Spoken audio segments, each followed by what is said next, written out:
Gadis kecil 5 tahun dibawa ke pengadilan, bersamaan dengan suara palu hakim. Persidangan untuk seorang gadis kecil berusia 5 tahun, secara resmi dimulai. Saat ini, ibu dan ayahnya duduk dengan cemas di sampingnya. Gadis kecil itu menatap ayahnya. Sang ibu merasa sangat sedih di dalam hatinya. Kemudian, hakim bertanya kepada gadis kecil itu, Chen Xinyi. Sangat disayangkan, harus mengundangmu ke tempat seperti ini. Aku hanya punya satu pertanyaan sederhana untukmu. Sebagai putri mereka, kamu ingin tinggal dengan siapa? Xinyi tahu, pertanyaan ini sulit untuk dipilih. Tapi ibu bilang ke aku, siapapun yang kupilih, mereka tetap akan mencintaiku, akan selalu menemaniku. Hanya saja cara menemaninya yang berbeda.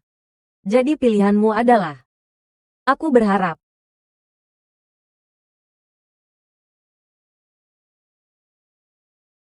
Aku berharap bisa tinggal bersama ayah.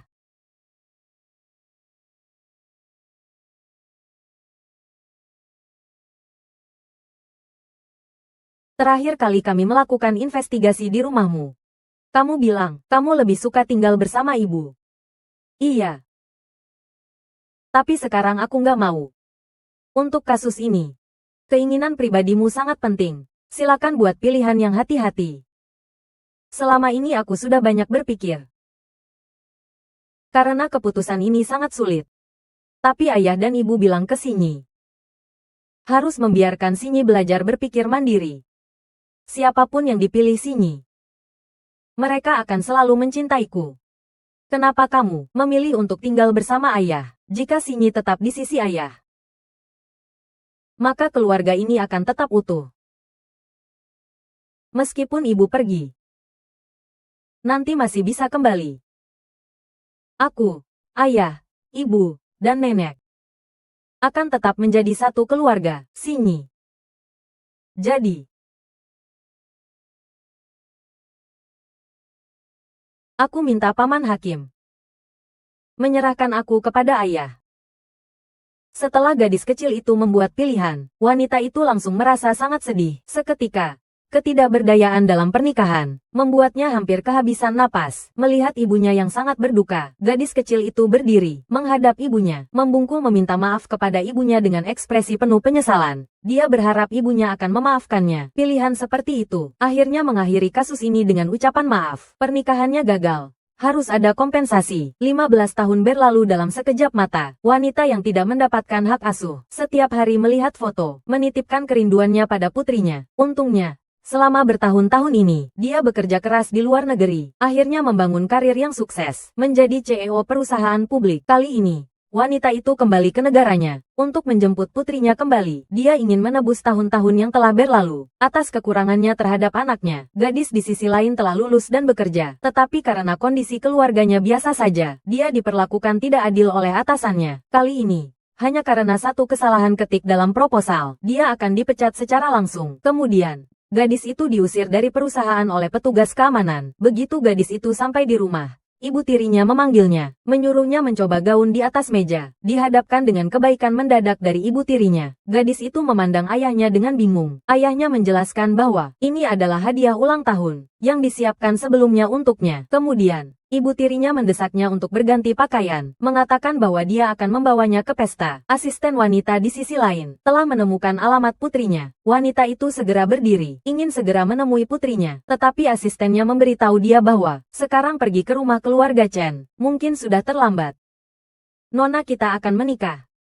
Apa katamu? Wow, inilah kota Nanjiang kita. Hotel bintang 5 terbaik. Hotel Longhao berada di bawah grup Xinyi. Hanya menerima tamu dengan level jutaan ke atas. Kalau bukan karena undangan Tuan Muda Du, mungkin seumur hidup keluarga kita tidak akan punya kualifikasi untuk masuk. Tuan Muda Du yang mana? Tentu saja putra ketua kamar dagang Nanjiang, Tuan Muda Du Zong. Putra Tuan Du Jingtian, Tuan Muda Du Zong. Keluarga Du memiliki kekuasaan yang sangat besar. Kenapa mereka mengundang kita? Yah. Nanti kamu akan tahu setelah masuk.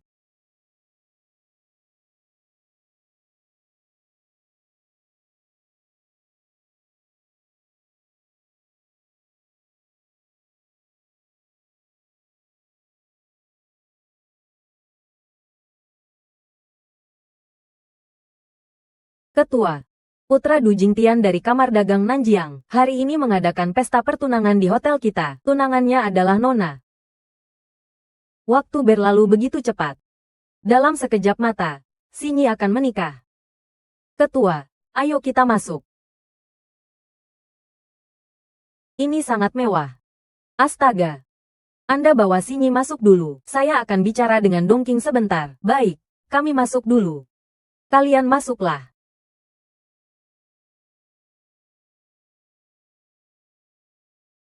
Dongqing, kau benar-benar ingin menikahkan Xinyi dengan keluarga Du. Keluarga Du memiliki pengaruh besar di dunia bisnis Nanjiang. Bergabung dengan keluarga Du adalah keberuntungan bagi putrimu. Aku tahu keluarga Du kaya, tapi Du Zong itu playboy. Seluruh Nanjiang tahu itu. Kau benar-benar ingin memberikan Xinyi kepada sampah masyarakat seperti itu, begitu? Tutup mulutmu. Kalau mau bangkit, kau harus mendengarkanku. Jangan lupa, kau masih punya hutang 3 juta di luar sana. Pagi ini mereka datang ke rumah untuk menagih hutang, hanya memberi kita waktu 1 hari. Kalau uangnya tidak dibayar, kau tahu apa akibatnya? Aku mengerti.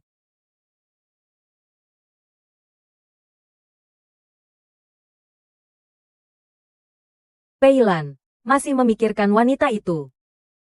Ku bilang padamu, sekarang akulah nyonya rumah di rumah ini. Wanita itu sudah lama meninggalkan kalian.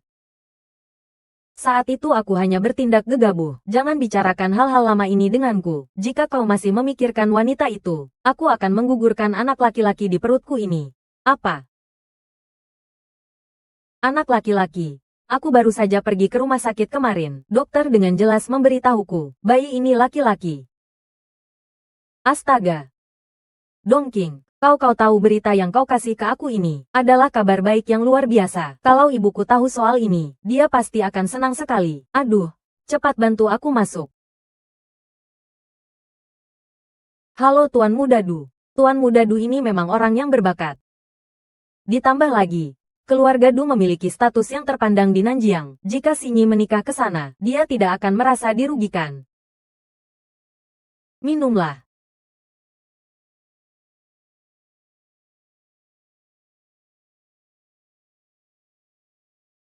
Nona Direktur, sebentar lagi dia akan bertemu Anda, pasti akan sangat senang.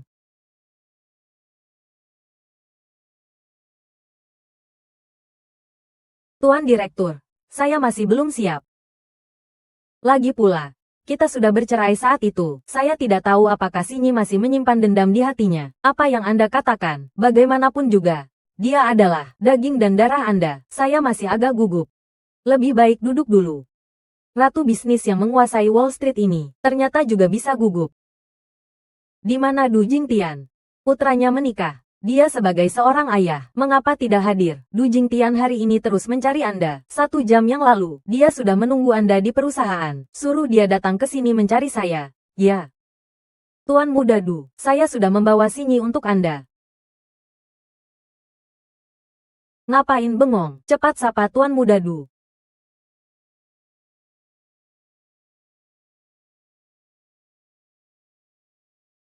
Bagus. Tuan Muda Du, Anda sudah melewati batas. Melewati batas. Saya mengerti maksud Anda.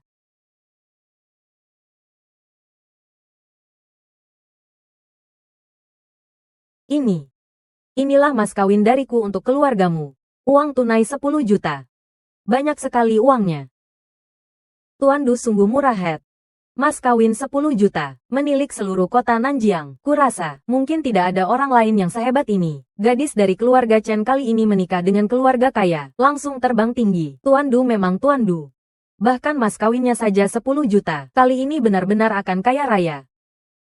Xinyi, cepat ucapkan terima kasih pada Tuan Du. Cepat. Tuan Du, aku tidak mengerti, apa maksudmu dengan mas kawin? Apa maksudnya? Sekarang, kau adalah wanitaku. Tuan Du, tolong jaga sikapmu. Dikasih hati minta jantung, ya. Di kota Nanjiang, belum ada wanita berani menolakku. Du Zong, Tuan Du, Tenangkan dirimu, biar aku bicara dengannya. Aku rasa aku mengerti sekarang. Kau membawaku ke sini hari ini. Hanya ingin aku menikah dengan Du Zong. Menikah dengan Tuan Du, kenapa?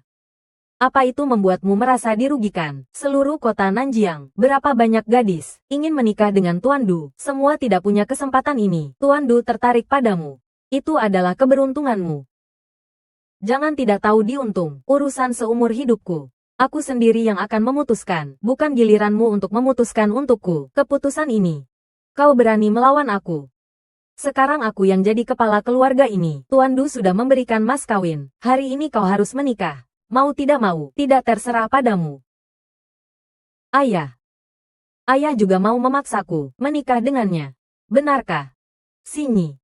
Bagaimana mungkin kau bahkan kata-kata ayah pun tidak kau dengarkan? Ayah. Ayah selalu bilang sejak kecil, akan membuat Sinyi bahagia dan ceria. Tapi apa yang ayah lakukan padaku? 15 tahun yang lalu, ibu karena ingin melakukan beberapa halnya sendiri. Ayah pikir ibu tidak patuh pada aturan wanita, lalu mengusirnya. Juga karena nenek berkata, hanya menginginkan seorang cucu laki-laki. Ayah kemudian menikahi wanita ini. Menikah. Sekarang, ayah juga memaksaku untuk menikah. Inilah yang ayah katakan, akan membuatku bahagia.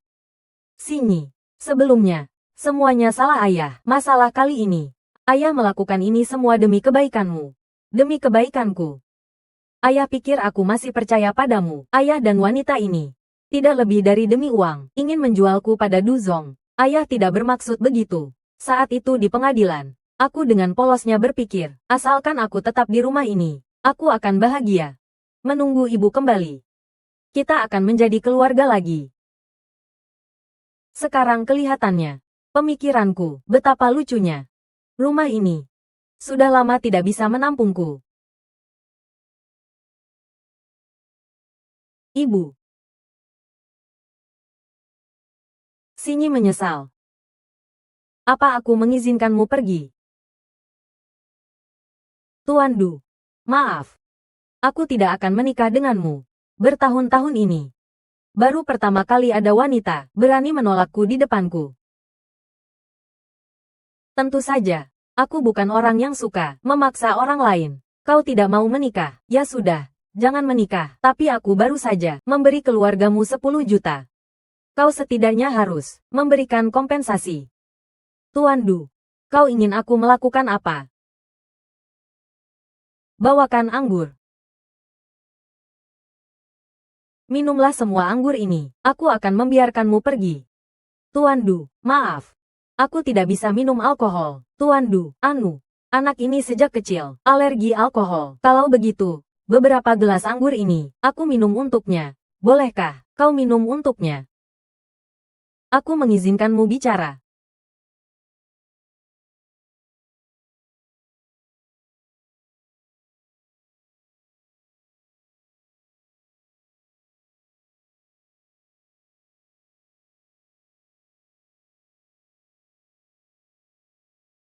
Minum atau tidak? Tidak mau minum. Ya. Tuan Du. Minum. Atau tidak minum? Aku minum.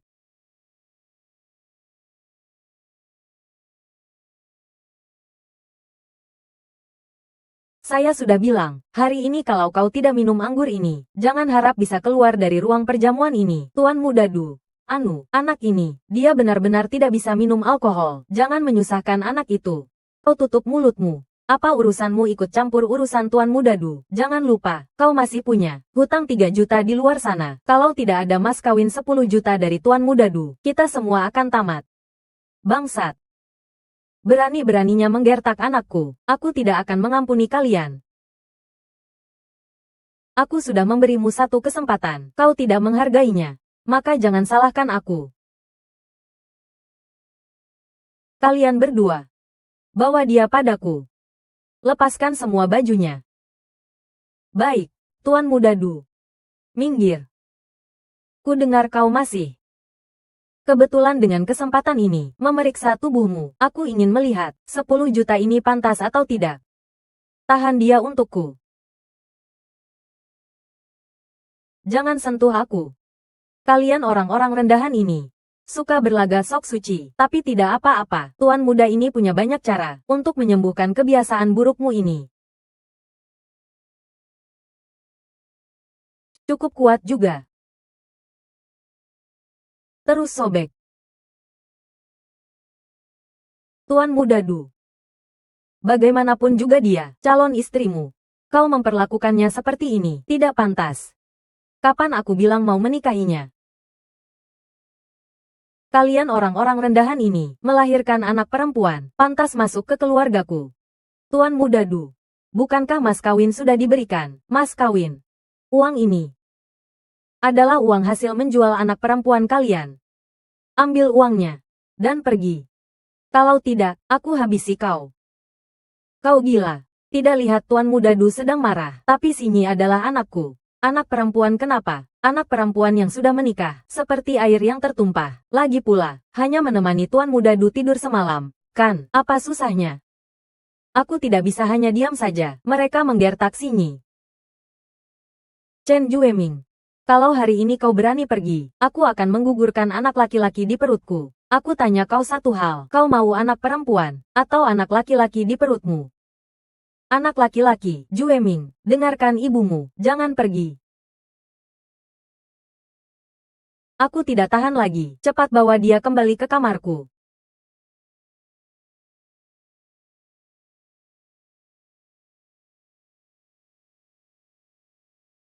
Lepaskan dia.